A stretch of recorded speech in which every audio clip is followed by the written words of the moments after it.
اور پھر میرے مختوم پیدا ہوئے مجذوب کی دعا سے 6 پشتوں میں جلدی 6 پشتوں میں جتنے ابا دادا پردادا گزرے ہیں سب حافظ قرآن، عالم دین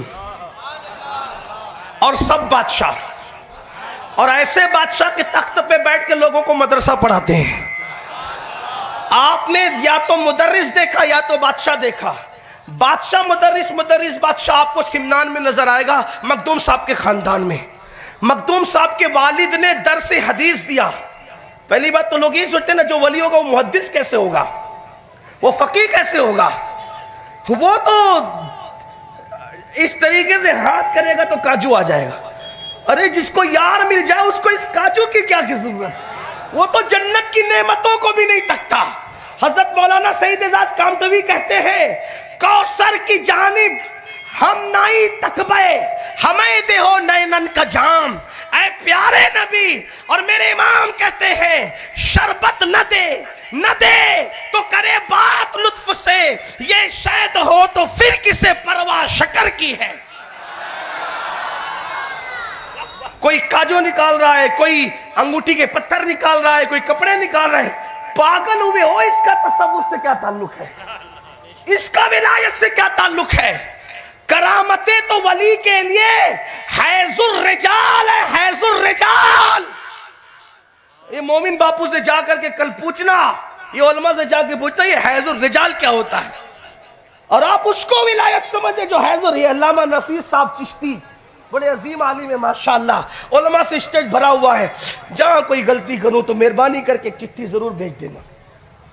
ہاں، کرامت ولی کے لیے حیض الرجال ہے، اور تم اس کو ولایت سمجھتے ہو۔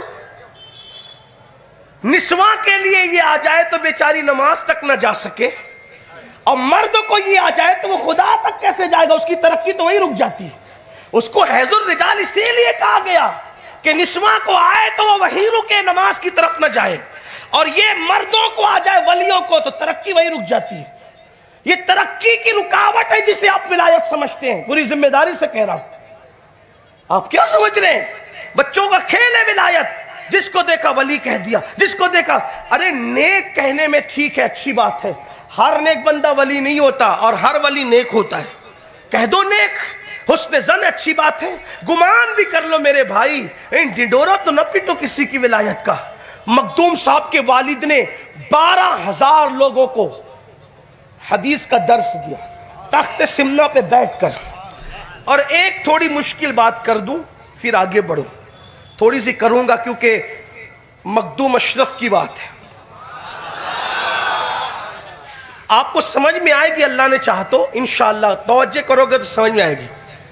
جو کتاب ہوتی نا، کتاب وہ کسی ایک ہی فن کی ہوتی، فن کا مطلب سبجیکٹ کر لیں اس کو، ہے نا، تھوڑا سا آپ کے لیے آسان کرتا ہوں علماء سے معذرت چاہتے ہوئے۔ کتاب ایک ہی سبجیکٹ کی ہوتی، جیسے فزکس کا سبجیکٹ ہے تو اس میں ہسٹری کی بات شامل کریں گے تو بات صحیح ہے نا، نہیں بنے گی، ٹھیک ہے۔ اسی طریقے سے فزکس کے اندر اگر آپ جو ہے وہ ملاوٹ کر دیں ریاضی کی تو آپ بات نہیں بنتی، ریاضی کے اندر آپ ملاوٹ کر دیں جو ہے وہ ان عنوانات کی جس کا ریاضی سے کوئی تعلق نہیں ہے، مثال کے طور پر علم طبیعت اس کو شامل کر دیں اس کے اندر، بات نہیں بنتی۔ ایک ہی سبجیکٹ کی کتاب ہوتی ہے، ٹھیک، دوسرا تیسرا سبجیکٹ ملا لو تو ایسی ہو جائے گی جیسے مثال کے طور پہ آپ نے مجھے شادی میں بلایا اور عنوان دیا کہ میاں بیوی کے حقوق بیان کریں، اور اس دن میری اسٹڈی نہ رہے، دماغ کام نہ کرے، کوئی مسئلہ ہو جائے، تو میں میاں بیوی کے حقوق بیان کرنے کی بجائے میں جو ہے وہ گائے اور بیل کا قصہ شروع کر دوں تو آپ کہیں گے نا کہ آج سے صاحب کیا موڈ میں تھے، عنوان کیا دیا، بیگ کدھر رہے تھے، بیگ لوگ تو کرتے ہیں، تبصرہ کریں گے بھی، ان کو حق بھی ہے۔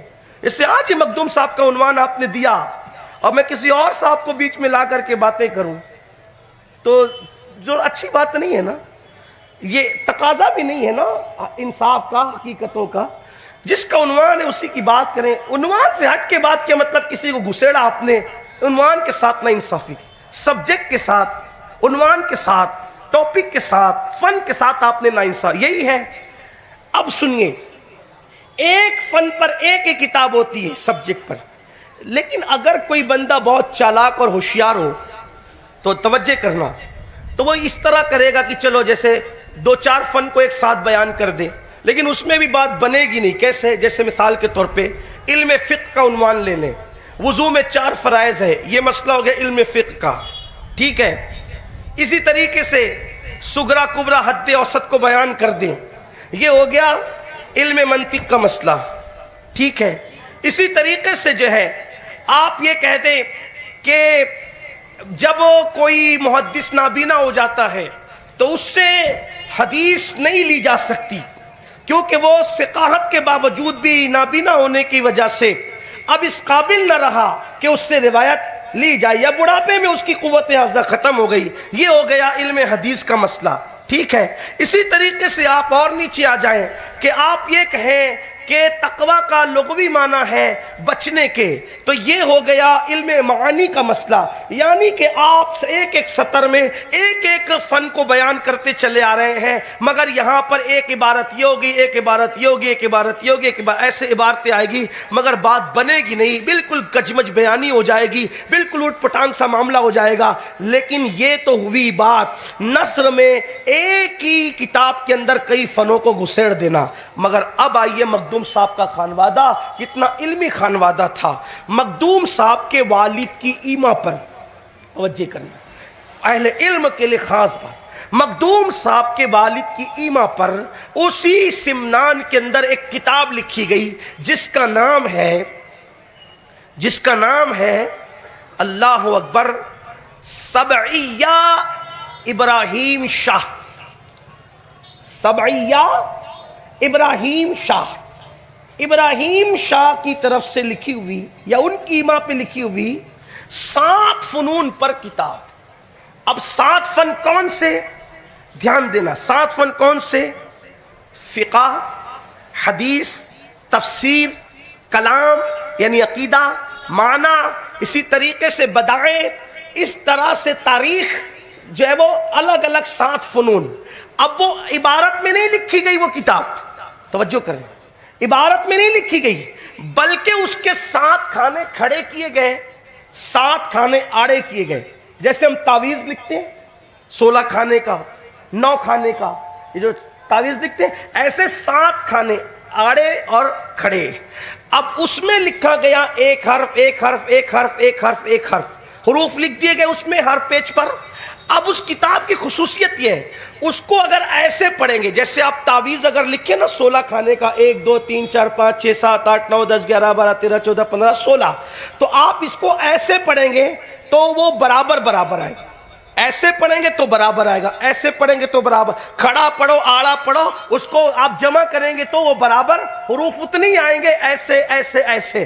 مخدوم صاحب کے والد کی تحریک اور ایما پر جو کتاب وہ سبعیہ ابراہیم شاہ لکھی گئی، تو اس میں 7 کھانے کھڑے 7 کھانے آڑے ہر پیج پر تھے، اور اس میں آپ ایسے پڑھے تو فقہ کا مسئلہ نکلے، ایسے پڑھے تو حدیث کا مسئلہ نکلے، ایسے پڑھے تو معانی کا مسئلہ نکلے، ایسے پڑھے تو تفسیر کا مسئلہ نکلے، یعنی آپ کھانا بدلتے جائے فن بدلتا جائے گا۔ اور یہ تاریخ اسلام کے اندر گویا کہ پہلی اور آخری کتاب ہے جو صرف سمنان میں لکھی گئی ہے، نہ اس سے پہلے کہیں لکھی گئی نہ اس کے بعد کہیں لکھی گئی۔ یہ مخدوم صاحب کا علمی خانوادہ۔ پھر آپ دیکھیں پورے دنیا اسلام میں، اسلامی دنیا میں سب سے پہلے اگر فارسی زبان میں کسی نے قرآن کا ترجمہ کیا ہے، سب سے پہلے فارسی زبان میں جس نے قرآن کا ترجمہ کیا، پہلا ترجمہ کرنے والا مترجم وہ صرف اور صرف سیدنا سید مخدوم اشرف جہانگیر سمنانی کی ذات۔ پہلے ترجمے پہ قلم اٹھانے والی شخصیت مخدوم اشرف جہانگیر سمنانی کی ذات۔ اس کے بعد اردو زبان میں سب سے پہلے جس نے رسالہ لکھا، کتاب لکھی اردو زبان میں، سب سے پہلے کتاب لکھنے والی شخصیت اردو زبان، کیونکہ اس وقت تو فارسی اور عربی چلتی تھی،